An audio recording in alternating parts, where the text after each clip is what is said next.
This is about the programming mode.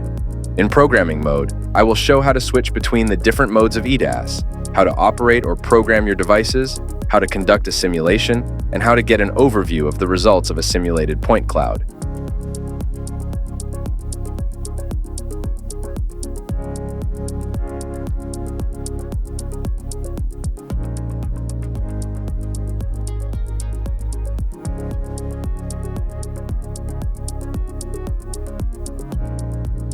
First, we switch to programming mode.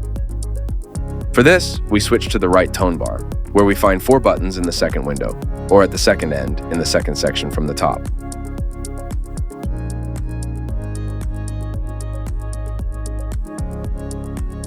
One for the design mode, for the programming mode, for the execution mode, for the metrology mode. In programming mode, you program the devices and carry out the simulation. In execution mode, you operate the device and execute the pre-programmed programs.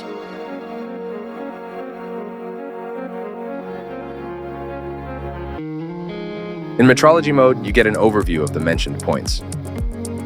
With a left click, you switch to programming mode. Here, a few of the windows have now changed. There, the 2 most important for programming have appeared.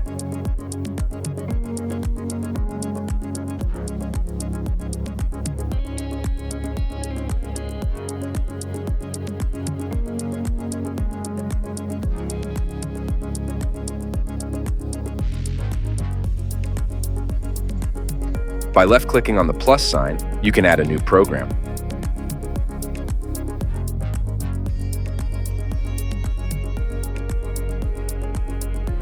By double-clicking or pressing the Open button, you can now open the program and insert your commands.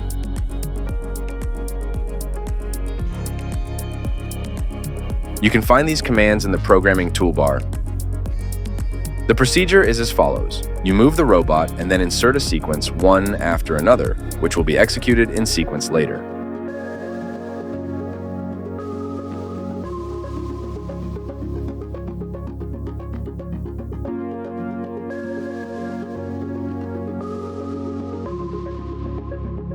Here you can delete individual sections by selecting everything with the Shift key or individually with the Control key, and then pressing Delete.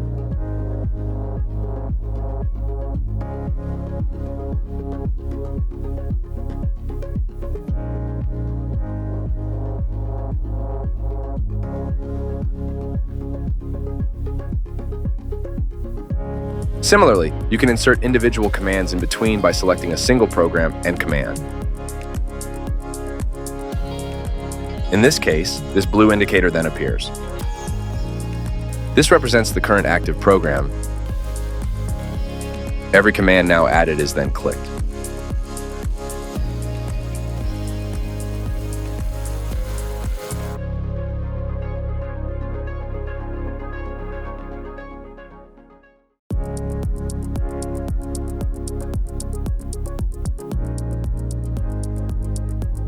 Now the question arises, how do we program the robot?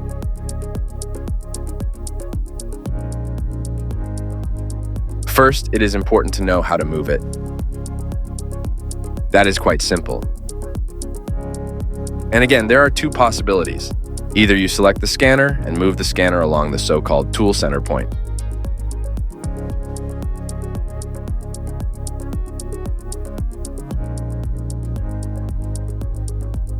That is a specific point in the field of view of the scanner. Again, with the help of the gizmo, the scanner and the robot move accordingly.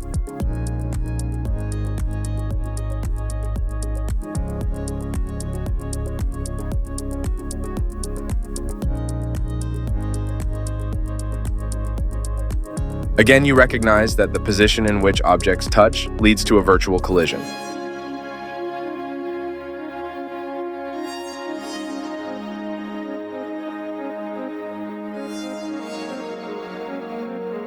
This will be important later. If you want to go home, you can select the robot. By right-clicking, select the robot either in the 3D environment or as usual, in the project window, and let it jump back to the original state via the Go Home command.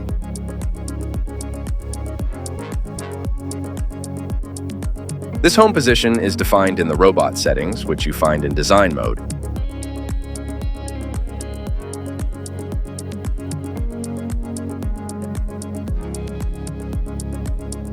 The second option to move this robot is also via the position window.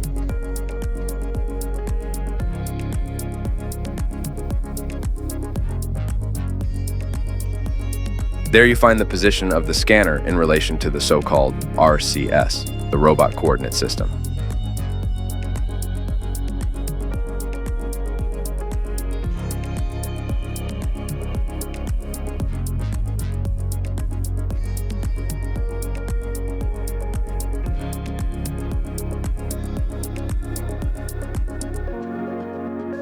This is located at the base of the robot, over which you previously moved it in design mode.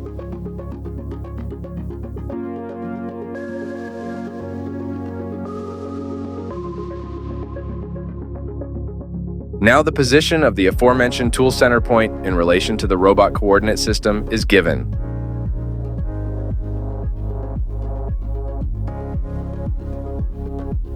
If you move the whole thing now, the tool center point moves along the respective axis.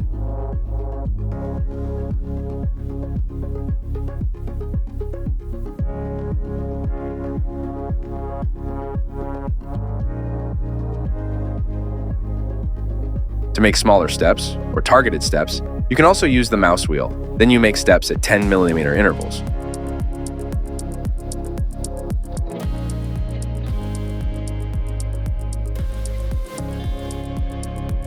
The same works with the Q, W, E, A, S, D keys.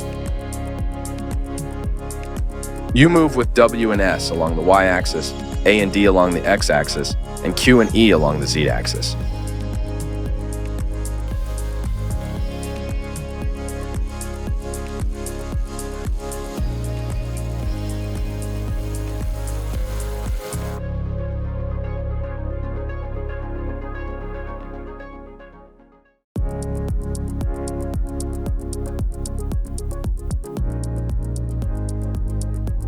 You can find another helpful tool in the right toolbar.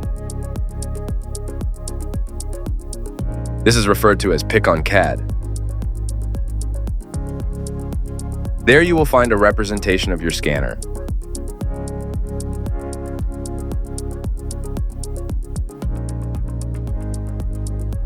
This aligns orthogonally to the surface over which the mouse cursor is located.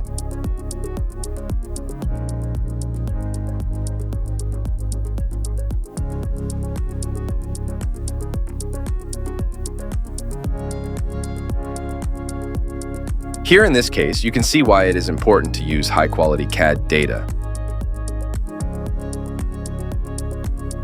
A door with an inverted surface was specifically chosen here. This means the surface is facing the other way. If you have such CADs later, you can change the orientation to the surface by holding down the Alt key.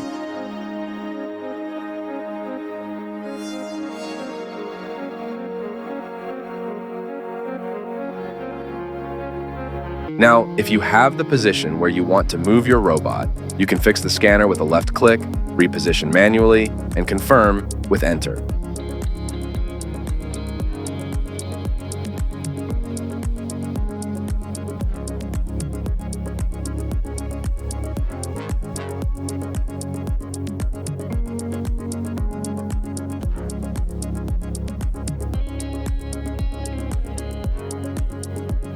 As a result, an optimal robot position for this scanner position is calculated and approached directly.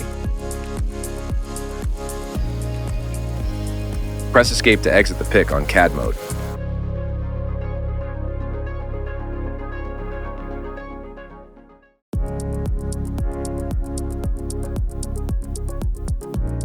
Now we move on to robot programming. There is one important thing to note. At the beginning of the program, it must be known what position the robot needs to be in.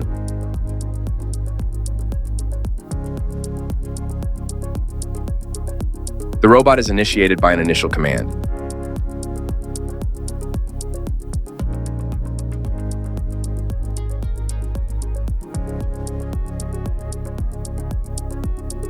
Typically, the program starts with a home command.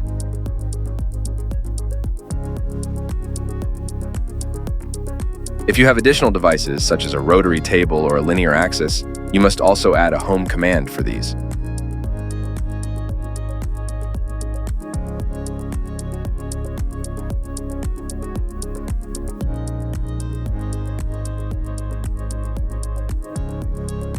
As described, you continue by selecting individual positions one by one and confirming them with commands.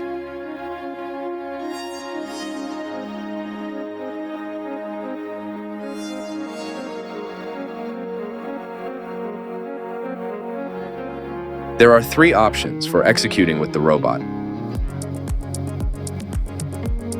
One is the home motion, which is essentially a joint movement to the starting position.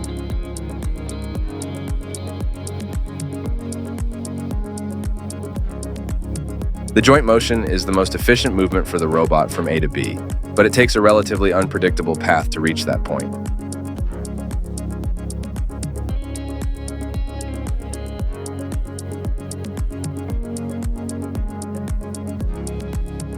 Accordingly, it is recommended to use a joint motion only when you have a specific position sector. And third, the linear motion. This is a direct movement from one point to the next and is usually used when you want a clearly defined path, as it is always known what the most direct route between point A and point B is.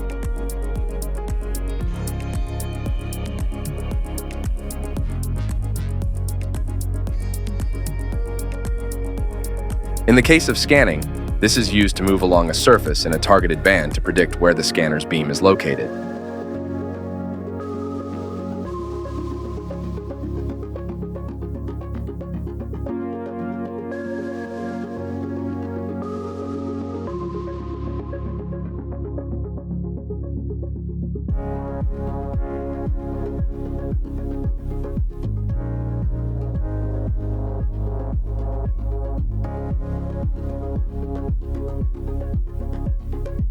Where the scanner captures a point cloud during the process can be seen in this red area.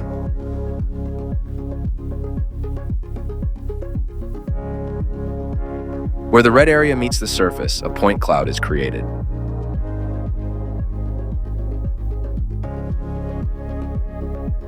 To perform the simulation now, no pre-calculations are necessary. Instead, you can directly play the program as it is. However, it is not known whether there may be a collision during the travel path or other possible errors.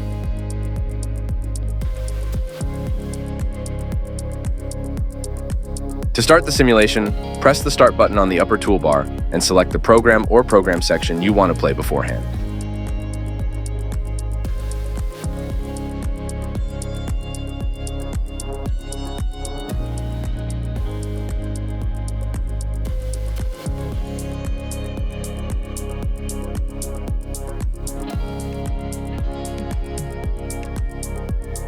For this, we need the appropriate tool command.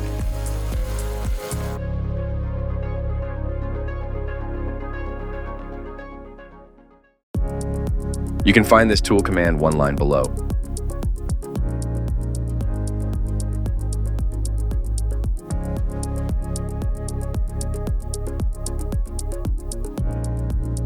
We are now adding a command to start and stop the measurement.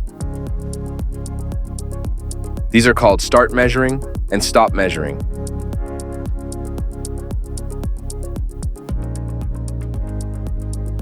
In this sequence, it makes sense to move from the room position to the first position, then start the measurement.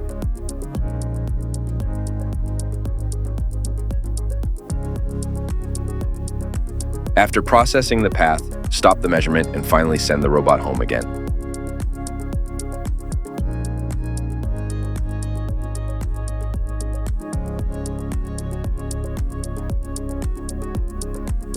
With tracked systems, it is especially important to ensure that either the scanner is within the tracker's field of view, or, as in this case with the Leica system, the tracker always has a view of the reflectors, which are marked blue here.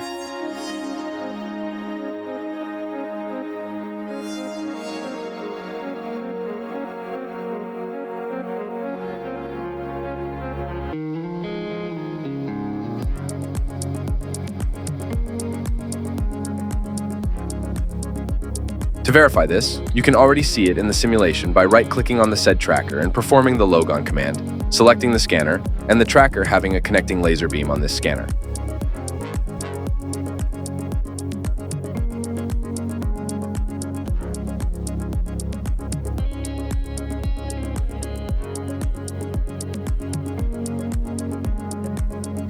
This allows you to continuously observe whether the scanner is now within the tracker's field of view.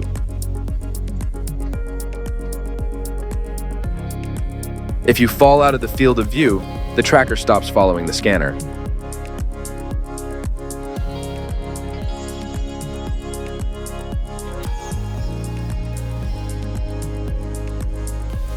Now that we have created a suitable program, we can simulate it again.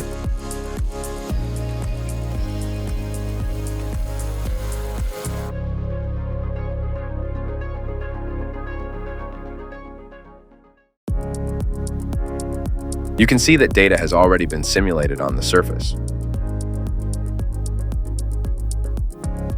These are typically less clear and can be configured as follows.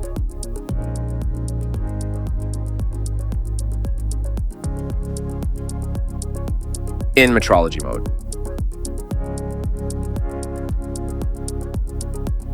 It should be noted that both in execution mode and Metrology mode, it is standard practice to attempt to connect with the devices.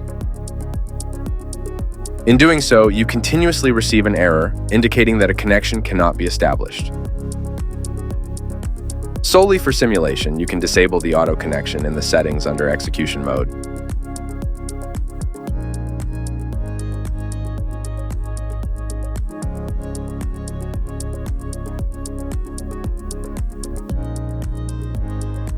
To make the point cloud clearer, individual measurements can be found under measurements within each group.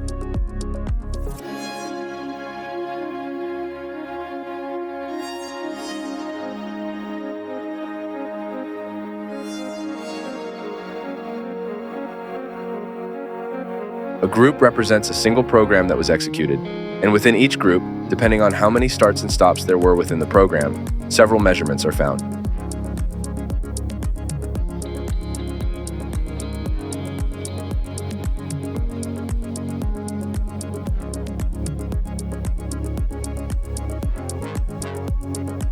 Here you can select the appropriate measurements, and under Properties, you can increase the point density by reducing the voxel size, for example, the distance between individual points, and also change the point size.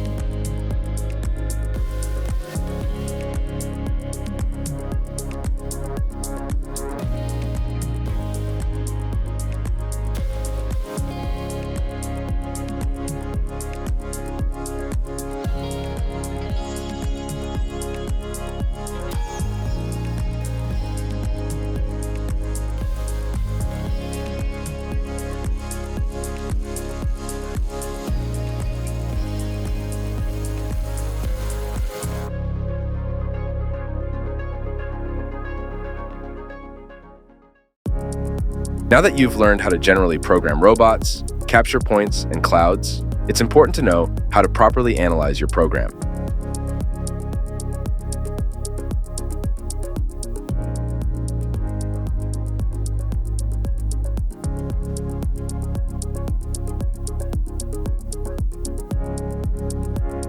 To do this, switch back to programming mode and open your created program.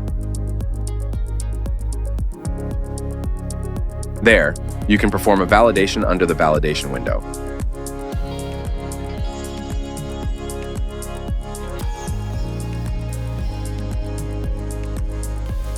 Here, under Run Validation.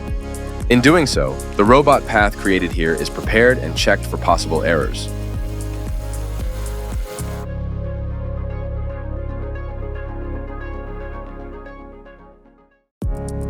Here, there are 5 particularly relevant errors.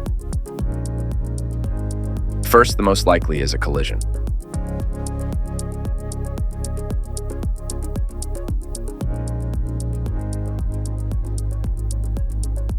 If you add a section to your program where a collision is inevitable, an error is generally marked as an exclamation point in the program after validation.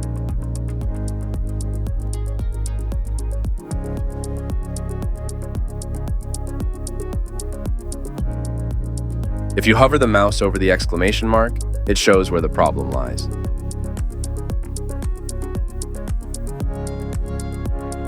In this case, the collision between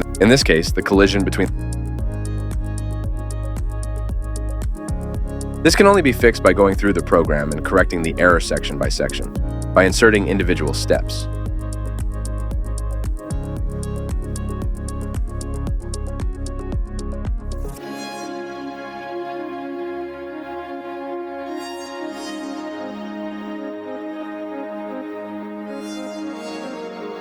In this case, nothing can be saved, because the command or the position itself is a case of collision.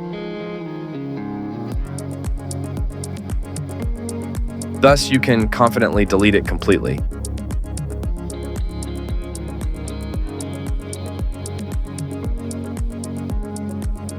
Two other errors are so-called speed violations of the axis.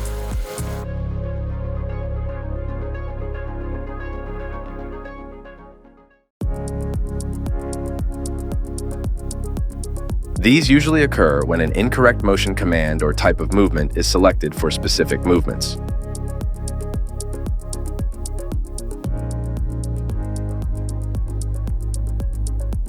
Thus, stronger rotations along the axis of the tool center point are relatively prone to such speed violations.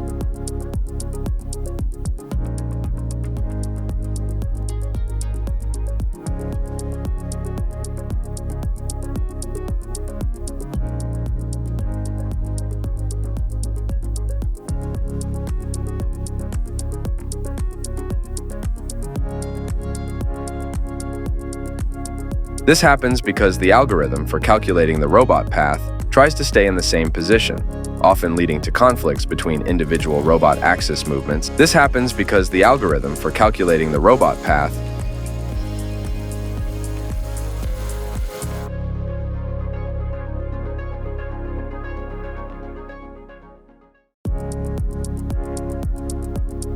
This problem can be circumvented in two ways. Either replace the command with another type of movement, in this case, a joint motion.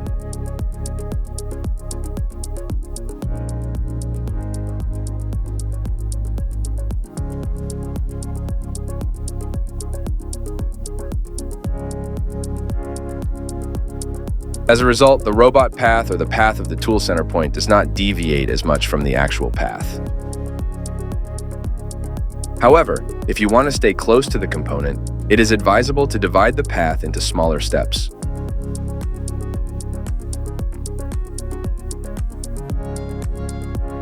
To do this, jump to the point where the robot movement would occur, slowly drive the movement within the timeline of the thumb line, and implement several small movements.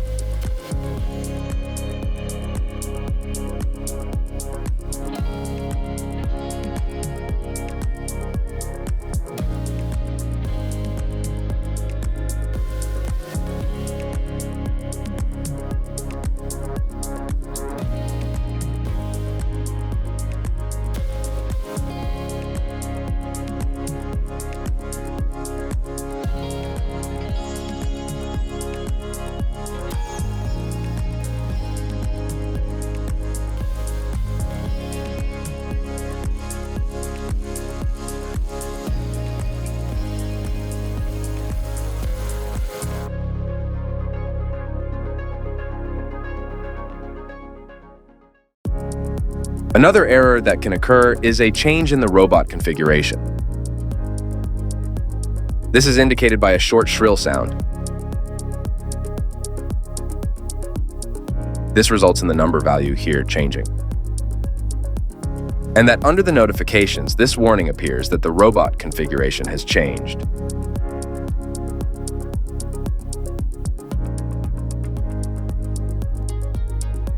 This is because there are different ways to position the robot for each tool position.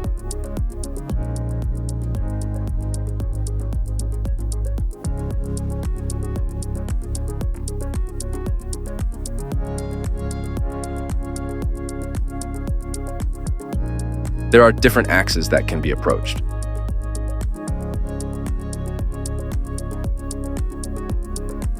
So for each position, there are different axis rotations that are possible. This is noticeable in the program by the following error appearing.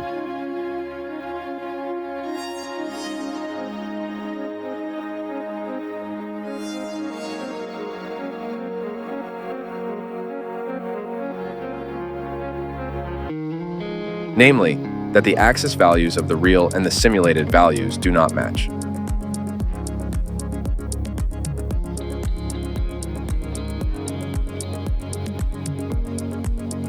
To circumvent this, one can again simply insert a different axis movement.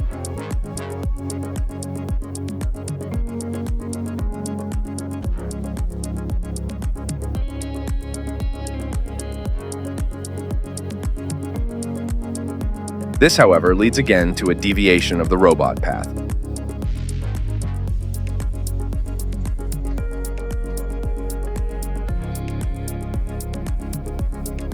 Another option is to change the robot configuration. As already shown, there is a value here below. This stands for a specific code from the robot manufacturer to specify this axis value.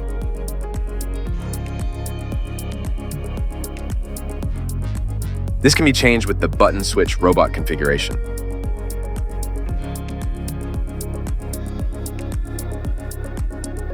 Using the touch-up, the current position can be overwritten with the corresponding configuration, and only the usual problems with the joint motion, with the type of movement, occur.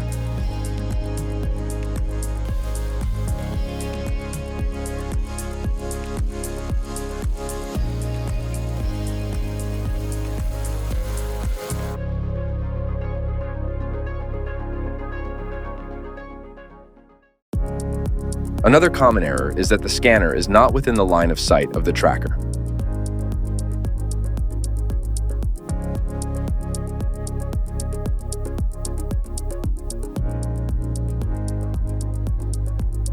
This can be simulated in advance. Thus, such a laser tracker can direct the guiding beam directly onto the scanner.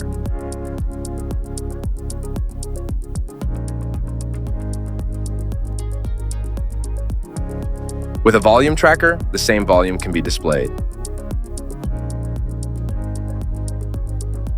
If the scanner is positioned incorrectly, such that it is not recognized, for example, and validation occurs, the following error will result.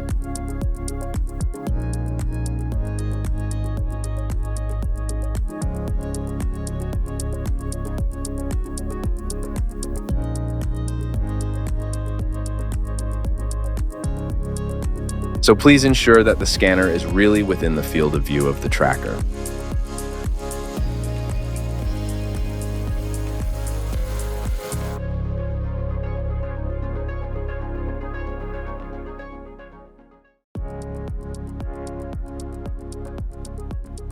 It may also happen that not all features are as accessible as one would like. Therefore, it is advisable not necessarily to place the relevant parts on a stationary surface, but on a dynamic one.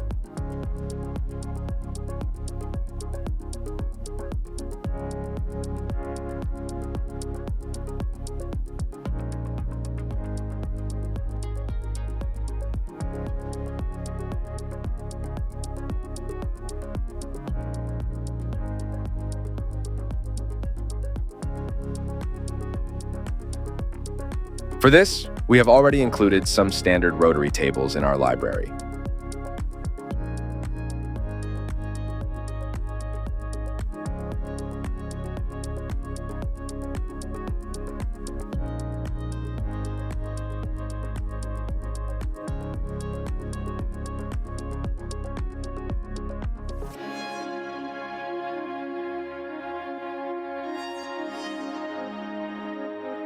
Under the section Turntable, you will find standard tables that you can use for testing.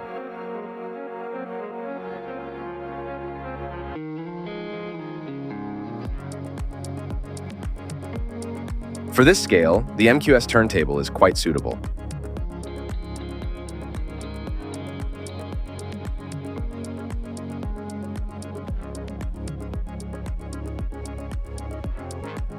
Position it as shown in the previous video.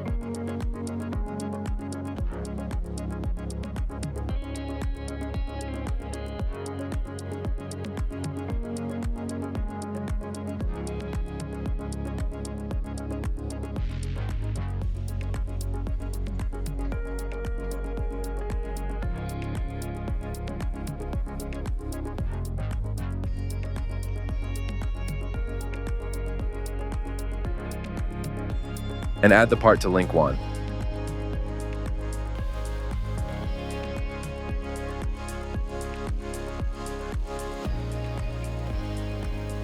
As a result, the turntable is now rotatable.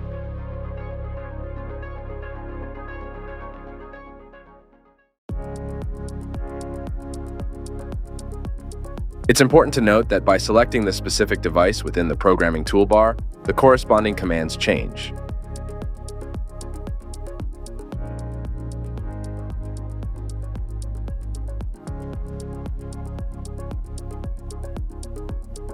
Therefore, to program this turntable here, one must first select it and then insert the appropriate command.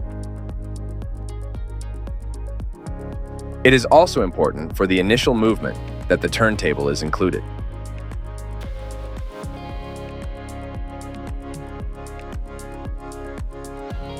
Otherwise, the procedure is the same. Rotate. Move. Validate.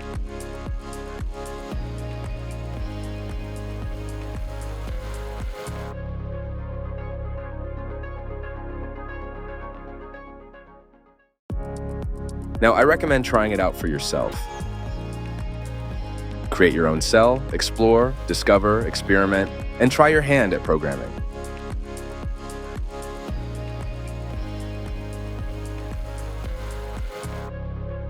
I wish you much success with this.